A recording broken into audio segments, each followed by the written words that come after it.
Hi viewers, welcome to AK in wrestling Tamil. இன்னைக்கு நம்ம இந்த வீடியோவில் பார்க்க போகிற விஷயம்னு கேட்டிங்கன்னா, ரெஸ்ல்மேனியா டே 1 ப்ரிடிக்ஷன். அதில் யார் யார் வெற்றி பெற போகிறா, என்ன நடக்க போகுது, என்ன மர்மங்கள், என்னென்ன மாற்றங்கள் நடக்க போகுதுன்றதை ஃபுல் டீட்டெயிலாக தெரிஞ்சுக்கலாம். அதெல்லாம் தெரிஞ்சுக்கிறதுக்கு முன்னாடி நீங்களும் நம்ம சேனலை சப்ஸ்கிரைப் பண்ணிச்சுக்க. இதே போல் இன்ட்ரெஸ்டிங்காக ரெஸ்லிங் பார்க்குறக்கான உங்கள் ஃப்ரெண்ட்ஸுக்கு இந்த வீடியோவை ஷேர் பண்ணி விட்டுட்டு தொடர்ந்து பாருங்கள்.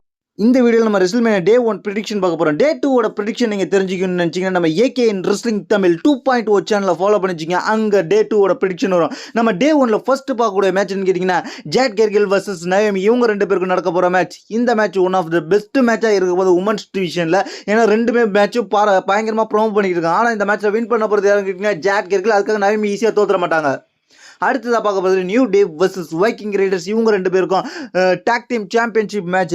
இந்த டாக் டீம் சாம்பியன்ஷிப் மேட்சை பொறுத்த வரைக்கும் ரெண்டு டீமுமே நல்லாவே பர்ஃபார்மன்ஸ் பண்ணுவாங்க. நியூ டே ஹீல் பண்ணுறதுனால அது மட்டும் இல்லாமல் நியூ டேவுக்கு ஒரு அட்வான்டேஜ் இருக்குது. இது வரைக்கும் அவங்க எல்லா மேட்சுமே ஹீல் பண்ணதில் ஜெயிச்சுக்கிட்டு தான் வந்துகிட்டு இருக்காங்க.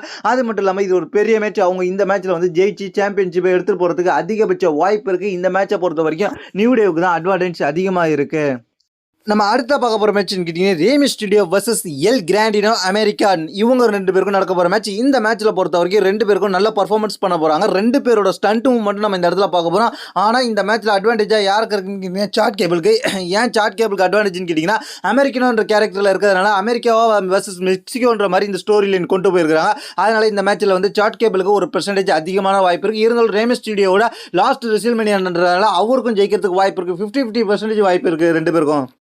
அடுத்து நான் பார்க்க போகிற மேட்ச்னு கேட்டிங்கன்னா, ஜேக்கப் ஃபேக்டோ வர்சஸ் எல்ஏ நைட், இவங்க ரெண்டு பேருக்கான யூஎஸ் சாம்பியன்ஷிப் மேட்ச். இந்த மேட்சை பொறுத்த வரைக்கும் யாரும் இன்டர்ஃபியர் ஆகாமல் இருந்தால் ஜேக்கப் ஃபேக்டோ கிளியராக வின் பண்ணிடுவார். ஏன்னா சோலோசிக்கா உள்ள வரும் பட்சத்தில் சோலோசிக்காவே வந்து ஜேக்கப் ஃபேக்டோக்கு ஹெல்ப் பண்ணுறன்ற பிறகு ஜேக்கப் ஃபேக்டோ கெடுத்து விட்டுட்டாருன்னா அந்த இடத்துல ஜேக்கப் ஃபேக்டோ தோக்கிறதுக்கு வாய்ப்பு இருக்குது. அது வரைக்கும் யாரும் இன்டர்ஃபியர் ஆகலைன்னா இந்த மேட்ச்சில் ஜேக்கப் வின் பண்ணி ஃபர்ஸ்ட் யூஎஸ் சாம்பியனாக ஆயிடலாம் அப்படின்ற மாதிரி இப்போ எதிர்பார்க்கப்படுகிறது. அதுக்கப்புறம் என்ன நடக்க போகுதுன்னு கேட்டிங்கன்னா, டிஃப்னி ஷட்டன் வர்சஸ் சார்லஸ் ஃப்ளேர், இவங்க ரெண்டு பேருக்கும் நடக்க போகிற மேட்ச். இந்த மேட்ச் வந்து ராயல் ரம்பிளில் வின் பண்ணி சார்லஸ் ஃப்ளேர் ரெஸ்ல்மேனியாவில் டிஃப்னி ஷட்டன் சேலஞ்ச் பண்ணியிருக்காங்க. இந்த மேட்சை பொறுத்த வரைக்கும் டிஃப்னி ஷட்டன் ஜெயிக்கிறதுக்கு வாய்ப்பு இருக்கான்னு கேட்டிங்கன்னா அதுக்கும் ஒரு அளவுக்கு வாய்ப்பு இருக்குது. ஆனால் அதை விட அட்வான்டேஜ் யாருக்குன்னு கேட்டிங்கன்னா சார்லஸ் ஃப்ளேருக்கு தான் அதிகபட்ச வாய்ப்பு இருக்குது. ஏன்னா சார்லஸ் ஃப்ளேர் வந்து ரிட்டன் வந்து பெரிய பேப்பரில் விளையாடுறாங்க. அதனால் அதுக்கப்புறம் யாருக்கு மேட்ச்னு கேட்டிங்கன்னா, கந்தர் வர்சஸ் ஜே யூசோ. இந்த மேட்சை பொறுத்த வரைக்கும் கந்தருக்கு வந்து வாய்ப்பு இருக்கான்னு கேட்டிங்கன்னா கந்தருக்கும் வாய்ப்பு இருக்குது. ஏன் கந்தர் தோக்கிறதுக்கு வாய்ப்பு இருக்குன்னு கேட்டிங்கன்னா, ஜெயிக்கிறதுக்கு வாய்ப்பு இருக்குது, தோக்கிறதுக்கு வாய்ப்பு இருக்குது. இந்த மேட்ச்சில் வந்து ஜேயோட பிரதரான ஜிம்மி இன்டர்ஃபேஸ் இருக்கும்போது கந்தர் ஈஸியாக தோக்கிறதுக்கு வாய்ப்பு இருக்குது. ஜே ஈஸியாக சாம்பியன்ஷிப்பை ஜெயிச்சு வேர்ல்டு ஹெவி சாம்பியன்ஷிப்பாக ஆகிறதுக்கு வாய்ப்பு இருக்குது. அப்படி யாரும் இன்டர்ஃபியர் ஆகலைன்னா கந்தரை ரீட்டைன் பண்ணுறதுக்கும் அதிகபட்ச வாய்ப்பு இருக்குன்றத இந்த இடத்துல தெரிஞ்சுங்க. அதுக்கப்புறம் டே 1 மெயின் ஈவெண்ட் மேட்சான Roman Reigns versus Seth Rollins versus CM பாங், இவங்களுக்குள்ள மேட்ச். இந்த மேட்ச் வந்து பால் கியூமனை மையமற்ற மேட்ச். இந்த மேட்ச் சாம்பியன்ஷிப் இல்லைனாலும் பால் கியூமன் யாருக்கு சப்போர்ட் பண்ண போறான்ற மேட்ச்ன்றதுனால ரொம்ப இன்ட்ரெஸ்டாக எதிர்பார்க்கக்கூடிய மேட்ச்.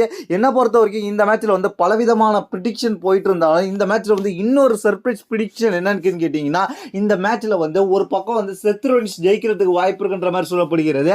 அதுக்கான காரணம் என்னன்னு கேட்டிங்கன்னா, ரெண்டு பேரும் பால் கியூமனுக்கு அடிச்சுக்கிட்டு இருக்கும்போது செத் ரோலின்ஸ் செகண்ட் சம்பவம் பண்ண போறாருன்னு நம்ம சொல்லிட்டு இருந்தோம். ஆனால் இன்னொரு அட்வான்டேஜாக இப்போ லேட்டஸ்ட்டாக வந்திருக்க ரூமர் என்னன்னு கேட்டிங்கன்னா, பிராக் லெஸ்னர் வந்து இவங்க மூணு பேரையுமே அடிச்சு போட்டுட்டு பால் கியூமனை கையோட கூட்டிட்டு போயிட்டு அதுக்கப்புறம் வந்து அதுக்கப்புறம் எந்திரிச்சு செத் ரோலின்ஸ் அட்டாக் பண்ணி இவங்களை ஜெயிக்கிறதுக்கு வாய்ப்பு இருக்கு. ஏன்னா ரோமனும் சிஎம் புகும் குழம்பி விடுவாங்க, பால் கியூமன் எங்கன்ற மாதிரியே கன்ஃபியூஸ் ஆயிடுவாங்க. அதனால அதை பயன்படுத்திக்கிட்டு சிஎம் கையும் செத் ரோலின்ஸ் ஜெயிக்கிறதுக்கு வாய்ப்பு இருக்குன்ற மாதிரி சொல்லப்படுகிறது.